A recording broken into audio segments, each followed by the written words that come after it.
지난해 1월 9일 김상민 전 부장검사는 당시 현직 검사 신분이었는데 창원 의창 국회의원 선거에 출마하겠다고 선언했습니다. 저를 낳아주고 키워주었던 이곳 굳세어라, 잘해라, 응원해주었던 고향 창원에서 다시 새롭게 시작하려고 합니다. 하지만 한 달여 뒤인 2월 13일 김 전 부장검사는 공직자로서 정치적 중립 의무를 위반했다는 이유로 법무부로부터 정직 3개월의 징계를 받았습니다. 명태균 씨가 김건희 여사와 통화했다고 주장한 시점은 이로부터 며칠 뒤인 지난해 2월 16일에서 19일. 명 씨의 주장을 보면 김 여사는 경남 창원 의창 지역구에서 뛰던 김종양 당시 예비후보를 가리켜 기회주의자라고 불렀고 김 여사는 이어 윤한홍 의원도 맞다고 하면서 김 검사가 국회의원이 돼야 한다고 했다고 말했다는 겁니다. 김 여사가 박완수 경남지사에게 전화해 김 검사를 도우라고 했다고 말했다는 주장도 있습니다. 현재 국가정보원장 특보인 김 전 부장검사는 SBS에 명 씨 주장에 대해 아는 부분이 전혀 없다며 현재 정치를 하지 않고 있고 국정원에서 일하는 상황에서 명 씨 주장의 허위 여부를 평가하기도 부적절하다고 말했습니다. 박완수 지사 측은 박 지사가 해당 시기에 김 여사와 통화한 적이 없다고 했고 윤한홍 국민의힘 의원 역시 그 무렵 김 여사와 소통한 사실 자체가 없는 데다 당시 김 전 부장검사를 몰라서 추천할 수도 없었다는 입장입니다.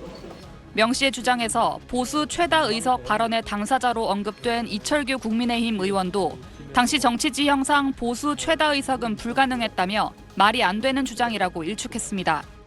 김 여사는 이 사안에 대해서 입장을 따로 내지 않았습니다. SBS 박하정입니다. 명태균 씨가 김건희 여사와 마지막 텔레그램 통화 48분이라는 제목의 옥중 입장문을 변호인을 통해 공개했습니다. 과거 통화 내용을 기억해 변호인에게 작성하게 한 통화 녹취록입니다. 명 씨는 지난해 2월 16일부터 19일까지 자신이 김 여사와 대여섯 번에 걸쳐 통화했다며 이때 김 여사는 김상민 검사가 조국 수사 때 정말 고생 많이 했다. 창원 의창구 국회의원이 되게 도와달라고 말했다고 주장했습니다. 박완수 경남지사에게도 부탁해놨다고도 했습니다. 김 여사는 보수정권 역사 이래 최다석을 얻을 거라고 이철규, 윤한홍 의원으로부터 들었다고 했는데 이에 명 씨는 김 검사를 내려꽂으면 가만히 있지 않겠다고 강하게 반대했다고 전했습니다. 그러면서 총선에서 대승을 거둘 거란 이런 허위 보고 때문에 계엄이 선포된 것 같다는 자신의 생각도 덧붙였습니다. 명 씨의 이런 폭로는 자신과 선을 긋는 김 여사를 압박하는 동시에 특검 수사를 촉구하는 의미도 있어 보입니다. 오늘 명 씨 측은 정치자금법 위반 혐의 공판 준비 기일에 앞서 윤 대통령 부부를 조사하지 않은 검찰을 강도 높게 비판했습니다. 저희들이 제출한 한금폰 안에 모든 것이 다 들어있습니다. 그럼에도 불구하고 김건희 씨에 대해서 소환조차 이루어지지 않고 있습니다. 법정에서는 검사들이 공소사실을 조작했다며 검찰에서 작성한 진술조서를 모두 부인하겠다고도 했습니다. 검찰은 명 씨가 주장하는 조작은 없었다면서도 김 여사에 대한 대면 조사는 필요하다는 방침을 세운 걸로 전해졌습니다. SBS 현광현입니다. 그럼 이 내용 이현영 기자와 자세히 짚어보도록 하겠습니다. 명 씨가 이제 지금까지 알려지지 않았던 이제 새로운 주장을 꺼내들고 나섰는데 앞서 본 것처럼 이제 당사자들의 의혹을 부인하고 있습니다. 이게 신빙성이 있는 건가요? 예, 먼저 이 얘기가 어떻게 나온 건지를 말씀을 드리면 네. 명태균 씨가 불러주는 내용을 그대로 받아 적어서 기자들 앞에서 발표한 것뿐이다. 이렇게 오늘 명태균 씨를 오전에 접견한 변호사들이 이야기를 했습니다. 명 씨가 총선 2달쯤 전인 지난해 2월 16일부터 19일 사이에 김건희 여사와 48분 동안 통화를 했고 이 텔레그램 통화 내용을 명태균 씨가 복기를 했다는 겁니다. 이 문제는 텔레그램 통화는 녹음이 되지 않는다는 게 이 기본 설정입니다. 그렇기 때문에 명 씨가 마음을 먹고 녹음을 한 게 아니라면 음성 파일이 남아있지 않을 가능성이 있습니다. 또 명 씨의 텔레그램 내용이 100% 복원이 된 게 아니라서 김 여사와 48분간 통화한 내역 자체도 남아있지 않을 가능성이 제기되고 있습니다. 사실 명 씨가 그동안 뭐 여러 방식으로 의혹을 제기하고 자신의 주장을 이제 밝혀왔었는데 오늘 이제 자신에 대한 이제 중간 수사 결과 나오는 이 시점에서 이런 주장을 꺼내든 이유는 뭐라고 봐야 될까요?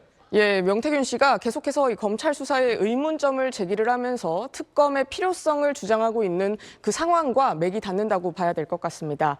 명태균 씨는 오늘 3차 공판 준비기일에서도 왜 강혜경 씨를 이제서야 기소를 하느냐며 검찰을 향해서 소리 높여 항의하다가 퇴정당하기도 했습니다. 국회에서 이른바 이 명태균 특검법 표결을 열흘 앞두고 있는 상황에서 검찰이 석 달째 윤 대통령 부부 조사도 하지 못하고 실체적 진실을 밝혀내지 못하고 있느냐 이러면서 특검 필요성을 주장하고 있는 겁니다. 명 씨는 민주당 측과 접촉을 해서 공익 제보자 지정을 지속적으로 요청하고 있는 걸로 알려졌습니다. 창원지검은 이제 명 씨 사건을 서울중앙지검으로 넘겼잖아요. 그럼 앞으로 수사는 어떻게 진행되는 겁니까? 네, 창원지검이 오늘 김영선 전 의원과 그 회계 담당자였던 강혜경 씨를 추가 기소하면서 중간 수사 결과를 발표를 했는데요. 하지만 결국 이 핵심적인 의혹들은 서울중앙지검에서 수사를 이어갈 걸로 보입니다. 오세훈 서울시장과 홍준표 대구시장 등 여권 핵심 정치인들의 연루 의혹뿐 아니라 사실상 이번 사건의 이 시작점이었던 윤 대통령 부부의 공천 개입 의혹과 관련해서도 윤 대통령 부부의 대면 조사가 이루어질 걸로 보입니다.